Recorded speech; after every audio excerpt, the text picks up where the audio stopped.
곁에 두면 안 되는 독초 같은 인연 구별법, 부처님이 알려주는 나를 지키는 인간관계 기술. 내 작은 암잣들에는 오래된 소나무 한 그루가 서 있습니다. 어떤 날은 새들이 찾아와 노래를 부르고 어떤 날은 것엔 비바람이 그 가지를 흔들지요. 하지만 소나무는 그저 묵묵히 자신의 자리를 지킬 뿐입니다. 사람의 인연 또한 저 소나무와 같아서 우리 삶에 찾아오는 수많은 바람과 새들을 어떻게 맞이하느냐에 따라 그 운명이 달라지는 법입니다. 혹시 좋은 나무가 되고 싶다는 마음 하나로 당신의 모든 가지를 내어주고 당신의 모든 그늘을 나누어주다 정작 자기 자신의 뿌리는 썩어가고 있지는 않으신지요? 오늘 들려드릴 이야기는 당신의 선한 마음을 영양분 삼아 당신의 삶을 갉아먹는 독초 같은 인연에 대한 것입니다. 부처님께서는 말씀하셨습니다. 자비 없는 지혜는 공허하고 지혜 없는 자비는 맹목적이다. 당신의 착한 마음이 오히려 당신의 복을 막고 당신을 병들게 하는 가장 큰 원인이 될 수 있다는 뜻입니다.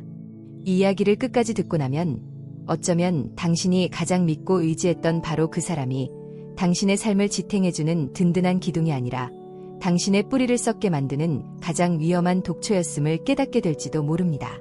부디 그 진실을 마주할 용기를 내시길 바랍니다. 그것만이 당신의 영혼을 지키고 진정으로 풍요로운 삶의 숲을 가꾸는 첫걸음이 될 것이니 말입니다. 제1부 모든 것을 내어준 나무 모구 1. 마을의 기둥. 그러나 속은 텅 빈.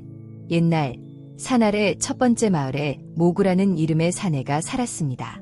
나무처럼 어리석다는 뜻의 이름이었지만 마을 사람들은 그를 바보라고 놀리는 대신 나무처럼 묵묵하고 아낌없이 주는 사람이라며 칭찬했지요.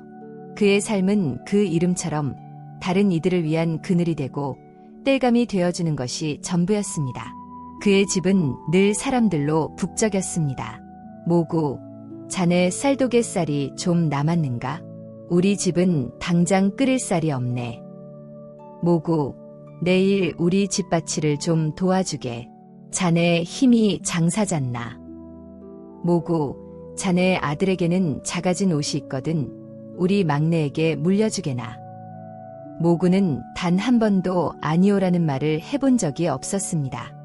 그는 자신의 곳간이 비어가는 것을 알면서도 기꺼이 쌀을 퍼주었고 자신의 밭이 황폐해지는 것을 알면서도 남의 밭에 나가 땀을 흘렸으며 자신의 아들이 해진 옷을 입는 것을 보면서도 이웃의 아이에게 새 옷 같은 헌옷을 내어주었습니다. 그의 아내는 늘 속상해하며 말했습니다. 여보, 당신은 우리 집 기둥인데 어찌하여 남의 집 석가래가 되려고만 하십니까? 이러다 우리 모두 길바닥에 나앉게 생겼어요. 그러면 모구는 늘 허허 웃으며 아내를 달랬습니다. 여보, 나누면 복이 온다고 하지 않소. 우리가 베푼 만큼 하늘이 다 채워주실 게야. 이웃이 즐거워하는 모습을 보면 내 배가 부른 것보다 더 기쁘지 않소. 하지만 하늘은 그의 곳간을 채워주지 않았습니다. 그의 밭은 해가 갈수록 척박해졌고 그의 집은 비가 새기 시작했으며 그의 얼굴에는 나이보다 더 깊은 수심과 피로가 새겨졌습니다. 그는 마을의 모든 문제를 해결해주는 해결사였지만 정작 자기 자신의 문제는 단 하나도 해결하지 못하는 가장 무능한 가장이었습니다. 그의 주변에는 항상 사람들이 있었지만 그는 늘 외로웠습니다. 사람들은 그의 필요를 찾았을 뿐 그의 마음을 들여다보려 하지는 않았기 때문입니다. 그는 모든 것을 내어주었지만 정작 그의 텅 빈 마음을 채워줄 사람은 아무도 없었습니다. 이 독초의 세 가지 얼굴. 모구의 삶을 특히 더 힘들게 하는 세 종류의 사람이 있었습니다. 어쩌면 지금 당신의 곁에도 다른 얼굴을 한 채 머무르고 있을지 모르는 그런 사람들이지요.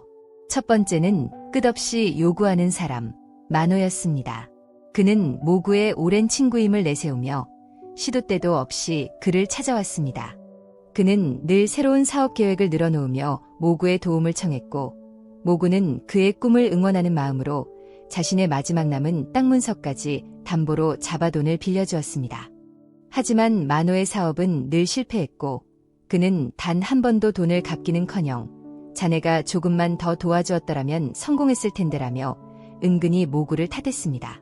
그는 모구의 선한 마음을 자신의 실패를 위한 무한한 자금줄로 여기고 있었습니다. 두 번째는 세상을 원망하는 사람, 비연이었습니다. 그녀는 늘 자신의 불행한 신세를 한탄하며 모구를 찾아와 눈물을 쏟아냈습니다. 모구는 그녀의 이야기를 몇 시간이고 들어주며 진심으로 위로했습니다. 하지만 그녀의 한탄은 끝이 없었고 위로는 결코 그녀를 변화시키지 못했습니다. 오히려 그녀는 자신의 모든 불행이 남편 탓, 자식 탓, 세상 탓이며 자신은 그저 가여운 희생양일 뿐이라는 자기 연민에 더욱 깊이 빠져들었습니다. 모구는 그녀를 만나는 날이면 좋은 기운을 모두 빼앗겨 며칠을 알아눕곤 했습니다. 그리고 마지막, 세 번째는 가장 교묘하고 알아차리기 힘든 사람이었습니다. 그는 바로 마을에서 가장 지혜롭다고 알려진 별표 조언자, 지안 별표이었습니다. 지안은 모구가 힘들 때마다 찾아와 현명한 조언을 건넸습니다. 모구, 자네는 너무 착해서 탈이야. 만호 같은 친구는 조금 거리를 두는 게 좋겠네. 비연의 하소연은 한 귀로 듣고 한 귀로 흘리게. 자네 마음만 병든다네. 모구는 지안이야말로 자신의 유일한 진정한 친구라고 믿었습니다. 그는 자신의 모든 속내를 지안에게 털어놓았고 그의 조언을 맹목적으로 따랐습니다. 모구는 지안의 말을 들으며 만호와 비연 같은 사람들을 멀리해야겠다고 다짐하면서도 정작 그들과의 관계를 끊어내지 못하는 자신을 자책했습니다. 그는 몰랐습니다. 이 세 종류의 독초 중에서 자신의 삶을 가장 뿌리 깊게 썩게 만드는 것이 바로 지혜의 탈을 쓴 지안이라는 사실을 말입니다. 어느 해 가을, 모구의 아들이 큰 병을 앓게 되었습니다. 약값을 마련하기 위해 그는 마지막 남은 밭마저 헐값에 팔아야 했습니다. 그는 절망적인 심정으로 유일하게 믿었던 친구 지안을 찾아갔습니다. 지안, 제발 나를 좀 도와주게. 이제 나에겐 아무것도 남지 않았네. 지안은 안타까운 표정으로 그의 손을 잡으며 말했습니다. 이보게, 모구, 내가 늘 말하지 않았나. 자네의 그 분별 없는 착함이 결국 화를 부를 것이라고. 만호에게 그 땅 문서만 주지 않았어도 비연의 하소연을 들어주느라 자네 몸을 축내지만 않았어도 이런 일은 없었을 걸세. 그의 말은 위로처럼 들렸지만 그 속에는 결국 모든 것은 내 탓이다라는 날카로운 가시가 숨어 있었습니다. 지금 내가 가진 것은 없지만 자네를 도울 방법을 찾아보겠네. 지안은 그렇게 말하고는 모구가 팔았던 밭을 헐값에 되사들였습니다. 그리고는 그 밭을 담보로 돈을 빌려 모구에게 아주 적은 금액만을 빌려주며 큰 생색을 냈습니다. 모구는 그 사실을 까맣게 모른 채 지안의 도움에 눈물을 흘리며 감사했습니다. 제2부 반전, 소나무 숲의 눈먼 스승. 모든 것을 잃고 아들의 병은 깊어만 가자 모구는 마침내 삶의 끈을 놓아버리려 했습니다. 그는 유서 한 장을 품에 안고 마을 뒷산의 가장 높은 절벽으로 향했습니다. 그가 절벽 끝에 서서 허망하게 마을을 내려다보고 있을 때였습니다. 그의 등 뒤에서 나지막한 목소리가 들려왔습니다. 거기서 한 걸음만 더 가면 땅으로는 떨어지겠지만 하늘에서는 멀어질 것이오. 모구가 돌아보니 그곳에는 눈이 먼 노승 한 분이 지팡이에 의지한 채 고요히 서 있었습니다. 그는 바로 이 산의 소나무 숲에 칩거하며 수행하는 해안 스님이었습니다. 그는 눈이 멀었지만 사람의 마음을 꿰뚫어보는 지혜의 눈을 가졌다고 알려진 분이었지요. 모구는 부끄러움에 고개를 숙였습니다. 스님, 저 같은 놈은 살아갈 가치가 없습니다. 평생 착하게 살려 했지만 남은 것은 잿더미뿐입니다. 해안 스님은 모구의 옆에 조용히 앉았습니다. 그의 보이지 않는 눈은 모구의 영혼 가장 깊은 곳을 향하고 있는 듯했습니다.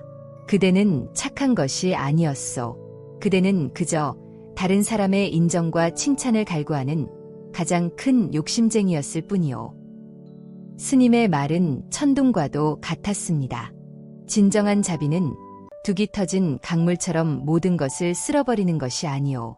진정한 자비는 필요한 곳에 필요한 만큼만 지혜롭게 물기를 내어주는 샘물과도 같은 것이지.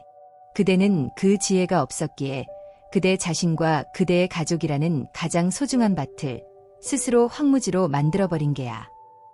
모구는 흐느끼며 물었습니다. 그럼 저는 어찌해야 합니까? 제 주변에는 저를 이용하려는 사람과 저에게 기생하려는 사람들 뿐입니다. 해안 스님은 고개를 저었습니다. 아니요. 그대 곁에 있는 가장 위험한 사람은 그들이 아니요. 이것이 바로 제 이야기의 반전입니다. 스님의 다음 한마디가 제가 평생을 믿어왔던 세계를 완전히 뒤집어 엎었습니다. 해안 스님은 나지막이 말했습니다. 그대를 가장 깊은 어둠 속으로 이끄는 자는 그대의 약점을 부추기는 자가 아니라 그대의 약점을 지적하며 자신이 우위에 있음을 즐기는 자이다. 모구는 혼란스러웠습니다. 그게 무슨 말씀이십니까, 스님? 그대의 친구 마노는 그저 배고픈 아기일 뿐이요. 그의 욕심은 빤히 보이기에 언젠가는 그대 스스로 그를 멀리할 수 있을 게야. 비연 또한 슬픔의 늪에 빠진 가여운 영혼일 뿐 그녀의 부정적인 기운은 피곤하지만 그 마음의 병을 알아차리는 것은 어렵지 않지. 스님은 모구를 향해 몸을 돌렸습니다. 하지만 그대의 친구 지안이라는 자를 경계하시오. 그는 그대에게 늘 옳은 말을 하는 것처럼 보이지만 그의 말 속에는 교묘한 독이 숨어 있어. 그는 그대의 어리석음을 일깨워주는 척하며 그대 스스로를 자책하게 만들고 결국에는 자신에게 의존하게 만들고 있지. 그는 그대를 돕는 것이 아니라 그대의 불행을 딛고 서서 자신의 지혜로움을 증명받고 싶어하는 가장 교활한 독초인 게야. 모구는 온몸에 소름이 돋았습니다. 스님의 말은 그가 지안과의 관계에서 어렴풋이 느꼈지만 차마 인정하고 싶지 않았던 불편한 진실을 꿰뚫고 있었습니다. 지안은 늘 그를 위하는 척했지만 그의 조언의 끝에는 항상 모구의 자책과 지안 자신에 대한 더 큰 의존만이 남았습니다. 그가 모구의 땅을 헐값에 사들였던 일, 그리고 그 사실을 숨긴 채 생색을 냈던 기억이 떠오르자 모든 것이 명확해졌습니다. 부처님의 가르침 속 곁에 두면 안 되는 가장 첫 번째 사람은 바로 나의 불행을 자신의 행복의 재료로 삼는 사람입니다. 그들은 위로와 조언의 탈을 쓴 채 다가와 우리의 상처를 헤집고 우리의 자신감을 갉아먹으며 우리를 영원히 자신의 아래에 두려 합니다. 그들은 우리가 성장하고 독립하는 것을 가장 두려워합니다. 해안 스님은 모구의 흔들리는 마음을 읽은 듯 말을 이었습니다. 그대는 이제 세 종류의 독초를 분별하는 법을 배워야 하오. 제3부 독초를 분별하고 마음의 밭을 가꾸다. 1. 독초를 분별하는 지혜. 해안 스님은 눈먼 눈으로 허공을 응시하며 모구에게 독초 같은 인연을 분별하는 세 가지 지혜를 가르쳐 주었습니다. 첫째, 나의 기운을 빼앗는 사람을 멀리하라. 어떤 사람을 만나고 집에 돌아왔을 때 이유 없이 몸이 피곤하고 마음이 공허해진다면 그는 당신의 기운을 빼앗아가는 사람일 수 있습니다. 특히 대화의 내용이 늘 자신의 불행과 남에 대한 원망으로 가득 찬 사람을 경계하십시오. 그들은 당신의 긍정적인 에너지를 먹고 사는 흡혈귀와도 같습니다. 둘째, 나의 베풀음을 당연하게 여기는 사람을 경계하라. 감사할 줄 모르는 마음의 밭은 아무리 좋은 씨앗을 뿌려도 열매를 맺지 못하는 돌밭과 같습니다. 당신의 호의에 감사할 줄 모르고 오히려 더 많은 것을 요구하며 당신이 베풀지 않았을 때 서운해하고 비난하는 사람이 있다면 과감히 거리를 두십시오. 그런 인연은 당신의 복을 마르게 하는 사막과도 같습니다. 셋째, 나를 깎아내림으로써 자신을 높이는 사람을 떠나라. 이것이 가장 알아차리기 힘든 독초입니다. 그들은 조언과 충고의 탈을 쓰고 교묘하게 당신의 자신감을 깎아내립니다. 다 너를 위해서 하는 말이야 라고 말하며 당신의 결정을 의심하게 만들고 당신을 무능하고 어리석은 사람으로 만듭니다. 그 관계 속에서 당신이 점점 더 작아지고 그 사람 없이는 아무것도 할 수 없을 것 같은 무력감을 느낀다면 그는 당신의 친구가 아니라 당신의 영혼을 지배하려는 교활한 주인일 뿐입니다. 이 마음의 밭을 가꾸는 실천. 모구는 스님의 가르침을 가슴에 새기고 산을 내려왔습니다. 그는 더 이상 예전의 어리석은 모구가 아니었습니다. 그는 자신의 마음밭을 가꾸는 지혜로운 농부가 되기로 결심했습니다. 그는 가장 먼저 거절이라는 이름의 울타리를 치기 시작했습니다. 만호가 다시 찾아와 허황된 사업 계획을 늘어놓으며 돈을 빌려달라고 했을 때 모구는 처음으로 단호하게 고개를 저었습니다.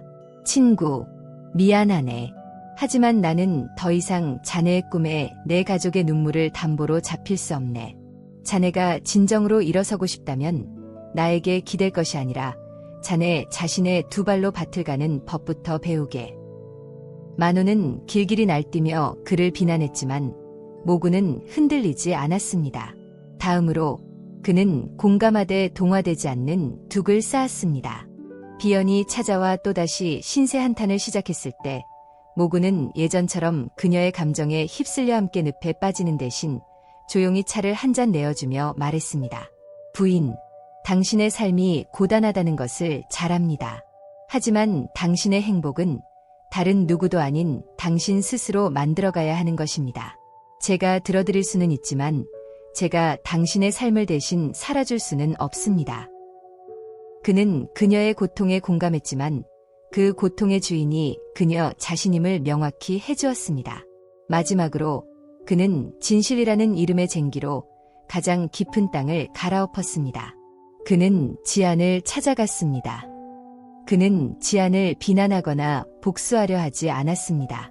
그는 그저 해안 스님에게서 얻은 지혜로 그를 정면으로 마주했을 뿐입니다.